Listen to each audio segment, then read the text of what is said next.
आदिवासी परिवार के समस्त भील गणवीर एवं वीरांगनाओं का मैं जोहार और हार्दिक अभिनंदन करता हूं। साथियों, मध्य भारत में आदिवासी समुदाय की बढ़ती ताकत और आदिवासी समुदाय के बढ़ते जन जागरण की वजह से आदिवासी क्षेत्र में राजनीतिक क्षेत्रों में बहुत बड़ी हलचल मची हुई है। 2012 से आदिवासी परिवार का जो जन जागरण मध्य भारत के आदिवासी समुदाय में शुरू हुआ, वह 2018 तक आते आते लाखों आदिवासी भाई बहनों के जुड़ने से बहुत ही विराट और विस्तृत रूप ले चुका था। आदिवासी परिवार का जन जागरण इस वजह से शुरू किया गया था कि पिछले 70 वर्षों से आदिवासी के जो संवैधानिक अधिकार हैं, उन अधिकारों पर विधानसभा और राज्य सभा और लोकसभाओं में किसी भी प्रकार की आवाज कांग्रेस और भारतीय जनता पार्टी जैसी जो राष्ट्रीय पार्टियां हैं, उनके मंचों से उनके द्वारा नहीं उठाई जा रही थी।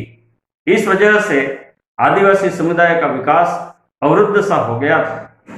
आदिवासी समुदाय में पढ़े लिखे बुद्धिजीवी वर्ग ने यह महसूस किया कि राष्ट्रीय पार्टियां क्षेत्रीय मुद्दों को उठाने में असफल है। ऐसे समय में आदिवासी समुदाय के बुद्धिजीवियों ने यह तय किया कि क्यों न आदिवासी समुदाय को जागृत करके उसे आदिवासी के संवैधानिक अधिकारों, आदिवासी के अस्तित्व, आदिवासी की संस्कृति, आदिवासी के गौरवमय इतिहास के संबंध में बता करके उसे जागृत किया जाए। और यह जन जागरण आदिवासी परिवार नाम से जो शुरू हुआ, वह 2018 तक आते आते बहुत ही बड़ा विशाल रूप ले चुका। 2018 में आदिवासी समुदाय ने यह महसूस किया कि एक बहुत बड़ा आदिवासी समुदाय है जो कांग्रेस और भारतीय जनता पार्टी जैसी राष्ट्रीय पार्टियों में आस्था नहीं रखता है, उनसे मोहभंग हो चुका है। और 2018 के चुनाव में आदिवासी समुदाय के सामने यह समस्या खड़ी हुई कि अब वोट किसको दिया जाए। तब आदिवासी परिवार ने यह तय किया कि क्यों न आदिवासी समुदाय स्वयं अपनी सामाजिक सिलेक्शन प्रणाली के आधार पर उम्मीदवार तय करे और 2018 का विधानसभा चुनाव लड़े। जब आदिवासी परिवार में आम राय से राजनीति के क्षेत्र में कदम रखने की सलाह उभर करके सामने आई, तो आदिवासी समुदाय ने यह तय किया कि हम अपनी एक राजनीतिक पार्टी पंजीकृत करवा देते हैं। परंतु साथियों, 2018 का विधानसभा चुनाव सामने आ गया था और आदिवासी समुदाय के पास में अपनी स्वयं की पार्टी रजिस्टर करवाने का समय नहीं था। इस वजह से आदिवासी समुदाय में गुजरात में चल रही जो भारतीय ट्राइबल पार्टी है, उसको अपनी शर्तों पर राजस्थान में ला करके और उसी पार्टी के माध्यम से चुनाव लड़ने का तय किया गया। जब भारतीय ट्राइबल पार्टी को लाने की बात तय हुई, तब आदिवासी समुदाय के वरिष्ठ साथी गुजरात गए। महेश भाई वसावा, छोटू भाई वसावा से इस संबंध में चर्चा हुई और चर्चा करने के बाद में यह तय किया गया कि राजस्थान में भारतीय ट्राइबल पार्टी आदिवासी परिवार के अनुशासन एवं नियंत्रण में चलेगी और राजस्थान में केंद्रीय नेतृत्व जो भारतीय ट्राइबल पार्टी का है, वह किसी भी प्रकार का हस्तक्षेप नहीं करेगा। क्योंकि गुजरात में भारतीय ट्राइबल पार्टी का इतना वर्चस्व नहीं था। 2 विधायक जीतने के बाद में गुजरात में भारतीय ट्राइबल पार्टी का कोई अच्छा प्रदर्शन नहीं था। इस वजह से भारतीय ट्राइबल पार्टी की साख भी गिर रही थी। तब भारतीय ट्राइबल पार्टी के प्रदेश राष्ट्रीय अध्यक्ष महेश भाई वसावा ने यह सोचा कि क्यों न राजस्थान में हम आदिवासी परिवार के नियंत्रण में भारतीय ट्राइबल पार्टी को भेजे, ताकि वहां पर आदिवासी परिवार की मदद से भारतीय ट्राइबल पार्टी की साख जो गिरती जा रही है, उसको वापस उभारा जा सके। और तब महेश भाई वसावा ने आदिवासी परिवार की शर्तों पर आदिवासी परिवार के नियंत्रण में भारतीय ट्राइबल पार्टी को राजस्थान में लाने की स्वीकृति दी जिसका लिखित दस्तावेज भी तय किया गया। भारतीय ट्राइबल पार्टी के राष्ट्रीय अध्यक्ष महेश भाई वसवा ने आदिवासी परिवार के सदस्यों के साथ में एक वायदा किया कि आदिवासी परिवार सर्वोपरि है, क्योंकि आदिवासी परिवार आदिवासी समुदाय में सामाजिक जन जागरण कर रहा है और आदिवासी परिवार समाज का जन जागरण करते हुए आगे आगे चलेगा और आदिवासी परिवार के अनुशासन में भारतीय ट्राइबल पार्टी पीछे चले। और ये शर्तें, ये मुद्दे तय होने के बाद में आदिवासी परिवार ने भारतीय ट्राइबल पार्टी को राजस्थान में लाना तय किया। जब आदिवासी परिवार ने राजस्थान में भारतीय ट्राइबल पार्टी को लाना तय किया तो इसका सबसे बड़ा विरोध डूंगरपुर के पूर्व विधायक देवेंद्र कटारा के द्वारा किया गया, क्योंकि देवेंद्र कटारा ये चाहते थे कि आदिवासी परिवार राजस्थान में भारतीय जनता पार्टी के टिकट पर आदिवासियों को चुनाव लड़वाए और यह प्रस्ताव आदिवासी परिवार के समक्ष डूंगरपुर के पूर्व विधायक देवेंद्र कटारा द्वारा रखा गया। लेकिन आदिवासी परिवार ने आदिवासी समुदाय की जनभावनाओं को देखते हुए देवेंद्र कटारा के इस प्रस्ताव को स्वीकार नहीं किया, क्योंकि आदिवासी क्षेत्रों में भारतीय जनता पार्टी को पसंद नहीं किया जाता है, क्योंकि भारतीय जनता पार्टी आरएसएस और हिंदुत्व को लेकर के आगे बढ़ रही है और सांप्रदायिक ताकत के रूप में भारतीय जनता पार्टी कार्य कर रही है और आदिवासी समुदाय संविधान के धर्म निरपेक्षता के सिद्धांत पर विश्वास करता है। इस वजह से देवेंद्र कटारा के प्रस्ताव को आदिवासी परिवार ने, आदिवासी समाज ने ठुकरा दिया। तब देवेंद्र कटारा ने आदिवासी परिवार से नाराज होकर के और एक प्रेस कॉन्फ्रेंस की, जिसमें आदिवासी परिवार पर कई सारे अनर्गल और बेबुनियाद आरोप लगा करके आदिवासी परिवार की छवि आदिवासी क्षेत्र में धूमिल करने का प्रयत्न किया।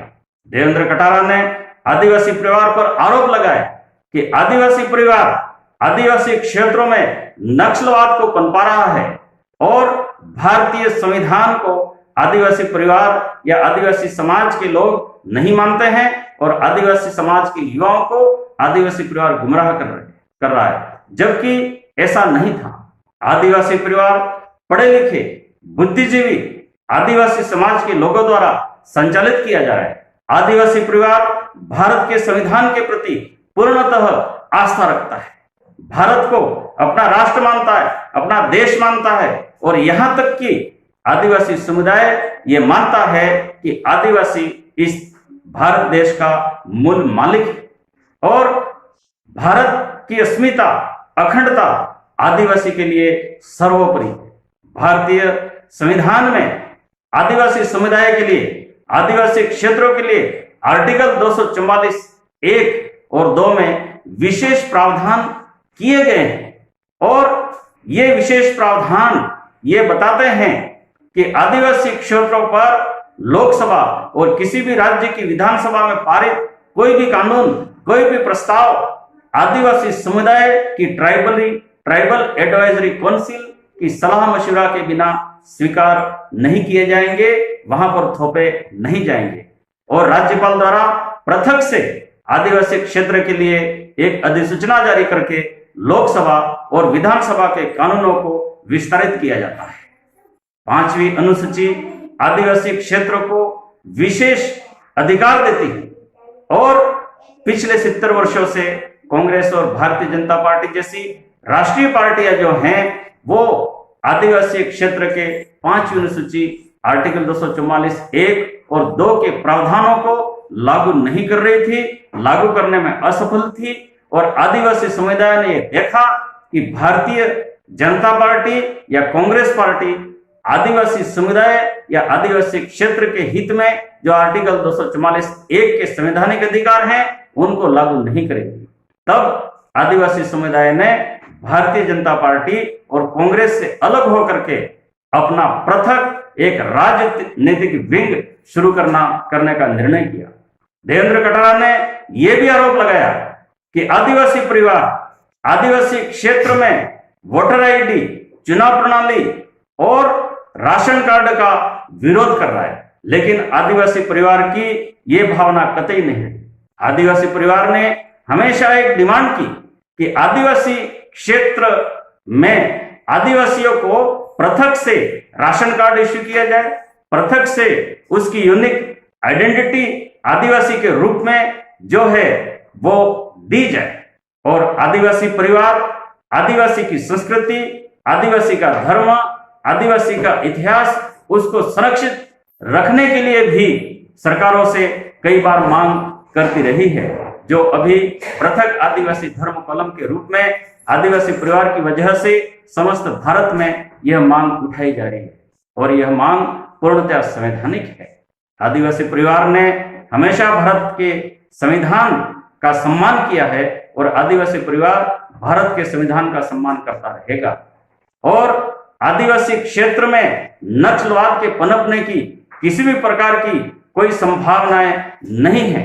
हम भारत के संविधान का सम्मान करते हुए आदिवासी के जो संवैधानिक अधिकार हैं उनको प्राप्त करके पूर्णतः लोकतंत्र में आस्था रखते हुए लोकतांत्रिक प्रणाली से हम आदिवासी समुदाय के संवैधानिक अधिकार आदिवासियों को दिलाने के लिए आदिवासी परिवार के सानिध्य में कार्य कर रहे हैं। अगर आदिवासी परिवार, जैसा कि देवेंद्र कटारा जी ने जो आरोप लगाए हैं कि ये चुनाव का विरोध कर रहे हैं, अगर आदिवासी परिवार चुनाव का विरोध करता तो आदिवासी परिवार भारतीय ट्राइबल पार्टी को दक्षिण राजस्थान में ला करके चुनाव लड़वाने की बात नहीं करता और चुनाव नहीं लड़ता। लेकिन देवेंद्र कटारा पूर्णतया गलत है, अनर्गल आरोप लगा रहे हैं। भारतीय जनता पार्टी के आरएसएस के एजेंट बन करके देवेंद्र कटारा जो हैं वो आदिवासी संस्कृति, आदिवासियों के संवैधानिक अधिकारों के घोर विरोधी हैं। और पिछले समय काकरी डुंगरी का जो एक बहुत बड़ा एक प्रकरण, बहुत बड़ी एक हिंसक वारदात जो की गई, उसमें भी देवेंद्र कटारा ने काकरी डुंगरी के ऊपर जाकर के आदिवासी युवाओं को बरगलाया, भड़काया, और उनके सानिध्य में जो हिंसक वारदात हुई, इसमें हजारों आदिवासी युवाओं और कर्मचारियों के ऊपर मुकदमे भी हुए हैं। उसके जिम्मेदार केवल और केवल देवेंद्र कटारा हैं, और इसी वजह से देवेंद्र कटारा पर एक मुकदमा भी दर्ज हुआ है, और वो अभी कुछ समय पूर्व जेल की यात्रा करके भी आए हैं। मैं देवेंद्र कटारा जी से ये कहना चाहता हूं कि अपनी राजनीतिक इच्छाओं की पूर्ति करने के लिए आदिवासी समाज का इस्तेमाल नहीं करे, आदिवासी समाज का दुरुपयोग नहीं करे, आदिवासी युवाओं को सही मार्ग पर ले जाए, आदिवासी युवाओं को सही मार्ग दिखाए। आदिवासी परिवार के जन जागरण की वजह से दक्षिण राजस्थान में 2 विधायक 84 विधानसभा और सागवाड़ा विधानसभा से चुनकर पहली बार राजस्थान विधानसभा में गए, और दोनों ही विधायकों ने ईमानदारी के साथ 5वीं अनुसूची और आदिवासी के संवैधानिक मुद्दों को विधानसभा में पहली बार उठाया। और यही कारण है कि कांग्रेस और भारतीय जनता पार्टी जैसी राष्ट्रीय पार्टियां भी अब आदिवासी मुद्दों को विधानसभा में उठाने लगी है।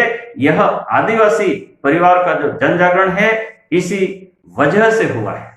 जब दक्षिण राजस्थान में भारतीय ट्राइबल पार्टी के 2 विधायक जीते और कई सारे विधायक बहुत कम वोटों से हारे, तब जाकर के गुजरात में जो भारतीय ट्राइबल पार्टी के राष्ट्रीय अध्यक्ष महेश भाई वसावा हैं, उनके मन में एक स्वार्थ जागृत हुआ कि मैंने एक बांझ पार्टी जो गुजरात में 2 विधायक जिताने के बाद में एक भी विधायक तीसरा चौथा नहीं जिता पा रही थी, उसको आदिवासी परिवार के हाथ में दिया। और आदिवासी परिवार के सानिध्य में आकर के जब भारतीय ट्राइबल पार्टी के 2 विधायक राजस्थान में जीत गए, तो राष्ट्रीय अध्यक्ष महेश भाई और राष्ट्रीय कार्यकारिणी में जो वसावा बंधु हैं, उन सबके मन में एक स्वार्थ पैदा हुआ कि अब हम भारतीय ट्राइबल पार्टी को जो आदिवासी की परिवार के नियंत्रण में दी थी, उसे हम पुनः क्यों न वापस ले ले, क्योंकि भारतीय ट्राइबल पार्टी महेश भाई वसावा को अब कमाने वाली पार्टी दिख रही थी, एक जिताऊ पार्टी दिख रही थी, लेकिन महेश भाई वसावा को यह पता नहीं है कि भारतीय ट्राइबल पार्टी राजस्थान में आदिवासी परिवार की बदौलत ही अस्तित्व में आई है, और आदिवासी परिवार अगर सहयोग नहीं करेगा तो भारतीय ट्राइबल पार्टी के पास में कोई भी जनाधार आदिवासी समुदाय का नहीं रह जाएगा। महेश भाई वसावा ने अपने स्वार्थ को पिछले 2018 के जो लोकसभा चुनाव हैं उसमें आदिवासी परिवार के सामने लाए। पिछले विधानसभा चुनाव में आदिवासी परिवार की आम राय नहीं होने की वजह से कुछ साथियों को टिकट विधानसभा के नहीं मिल पाए। ऐसे कुछ साथी जो स्वार्थी थे वो आदिवासी परिवार के खिलाफ अंदर ही अंदर काम करने लगे। उसमें मोहन भाई डिंडोर जो सागवाड़ा विधानसभा क्षेत्र में पड़ते हैं वो प्रमुख थे, और एक भाई मुबस्सिर मकरानी हैं जो आदिवासी परिवार के विरुद्ध हुआ था। मुबस्सिर मकरानी और मोहन भाई डिंडोर को आधार बना करके महेश भाई वसावा ने आदिवासी परिवार को 2018 में यह प्रस्ताव भेजा कि क्यों ना आदिवासी परिवार राष्ट्रीय अध्यक्ष महेश भाई वसावा को बांसवाड़ा डूंगरपुर से लोकसभा का चुनाव लड़वाए। लेकिन महेश भाई वसावा राष्ट्रीय अध्यक्ष को आदिवासी परिवार ने बांसवाड़ा डूंगरपुर से चुनाव लड़ने से इनकार कर दिया। जब महेश भाई वसावा की यह इच्छा लोकसभा में जाने की आदिवासी परिवार के माध्यम से पूरी नहीं की आदिवासी परिवार ने, तो उसी समय महेश भाई वसावा ने तय किया कि अब मैं राजस्थान में भारतीय ट्राइबल पार्टी को आदिवासी परिवार के नियंत्रण में नहीं रहने दूंगा। और उसी समय उन्होंने गुजरात में भारतीय ट्राइबल पार्टी का जो सहयोगी संगठन भारतीय ट्राइबल सेना टाइगर सेना चल रही थी, उस ट्राइबल टाइगर सेना को राजस्थान में भेजा और आदिवासी परिवार विरोधी मोहन भाई डिंडोर को बीटीएस का राजस्थान प्रभारी बनाया। और मोहन भाई डिंडोर के नेतृत्व में राजस्थान में आदिवासी परिवार के विरोध में जो भी टीम थी उसको बीटीएस में रख करके भीतर ही भीतर आदिवासी परिवार के विरोध में षड्यंत्र बीटीपी के राष्ट्रीय नेतृत्व द्वारा शुरू कर दिए गए, जो आदिवासी परिवार के संज्ञान में आए। और तब आदिवासी परिवार ने महेश भाई वसावा के समक्ष अपना विरोध दर्ज करवाया कि राजस्थान में आदिवासी परिवार बहुत अच्छे से कार्य कर रहा है, आपको बीटीएस की विंग राजस्थान में भेजने की जरूरत नहीं। और आदिवासी परिवार के प्रमुख साथी गुजरात में भी गए और गुजरात जाकर के महेश भाई वसावा को समझाने का प्रयत्न किया कि आप दक्षिण राजस्थान में आदिवासी परिवार के कार्य में हस्तक्षेप नहीं करें।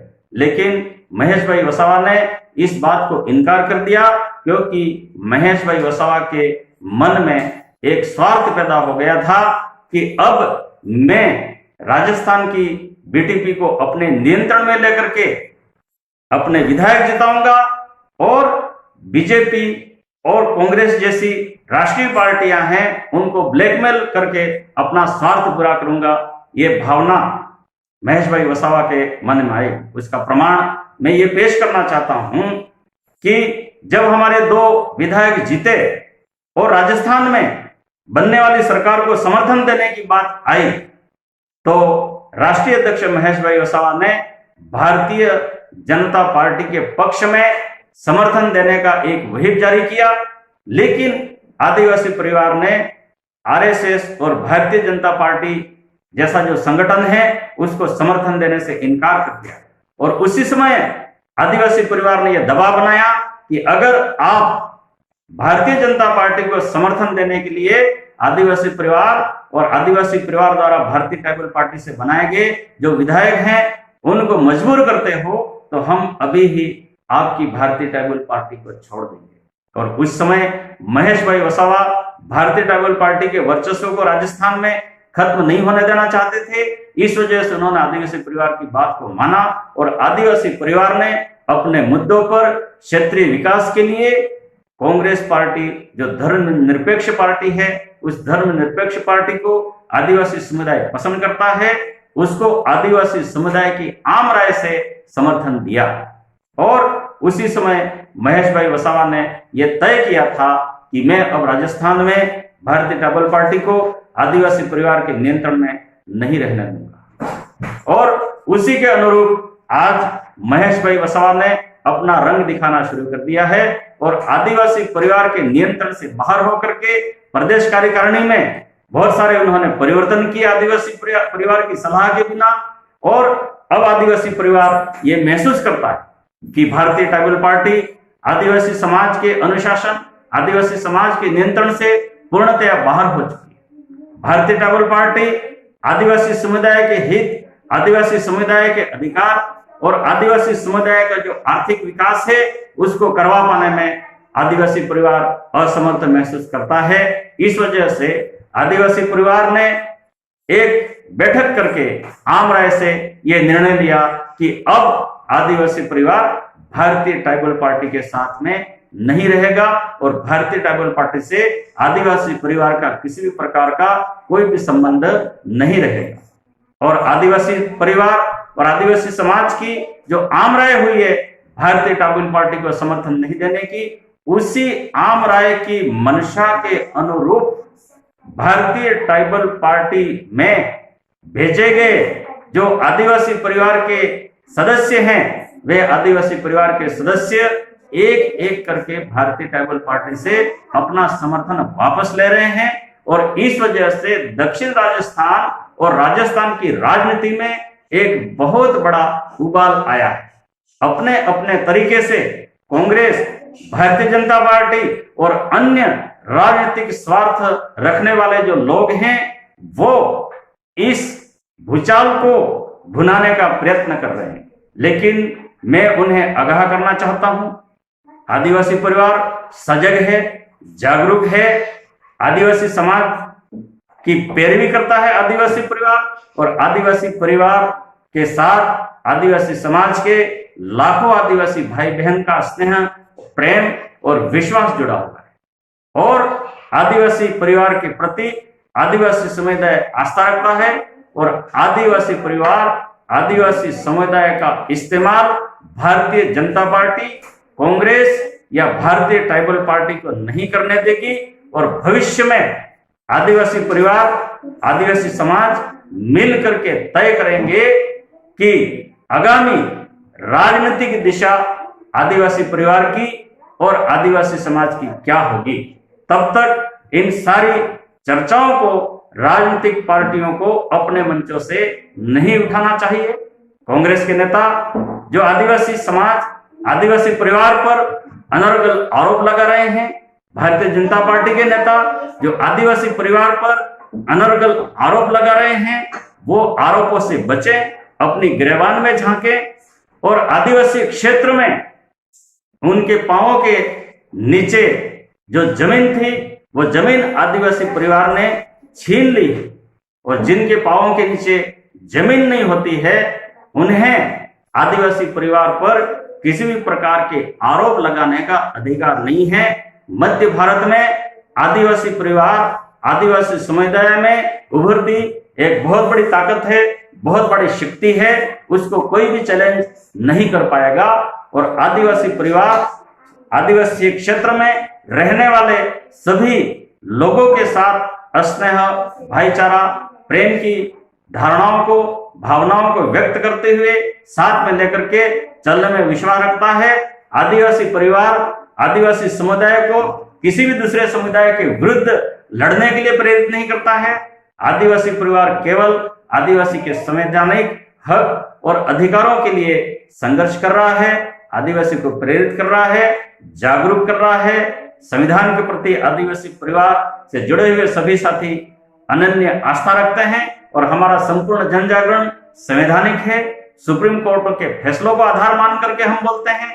संविधान की आर्टिकल 244 और 1 और 2 5वीं अनुसूची, रूढ़ी प्रथा संविधान 13(3) का जो परंपरागत रूढ़ी प्रथा का अधिकार है उनको आगे रख करके आदिवासी परिवार चलता है और आदिवासी परिवार के प्रति आदिवासी समुदाय में आस्था है।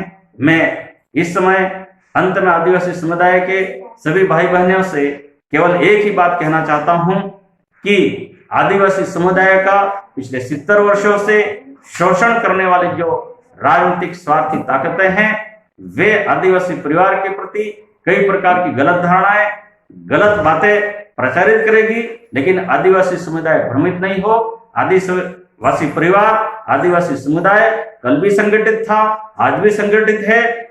भविष्य में आदिवासी परिवार का संगठन और मजबूत होता जाएगा। मैं आदिवासी समुदाय के सभी भाई बहनों को विशेष जोहार, धन्यवाद अर्पित करता हूं। आप सबने मेरी बात को सुना, समझा होगा। मैं सारे आदिवासी समुदाय के भाई बहनों से ये निवेदन करता हूं कि जो भी आदिवासी परिवार को खत्म करने के षड्यंत्र कर रहे हैं, उन्हें जवाब दें, उनका मुकाबला करें और आदिवासी समाज को भ्रमित न होने दें। जय जोहार, जय आदिवासी, जय भील प्रदेश। कौन बोल रहा है?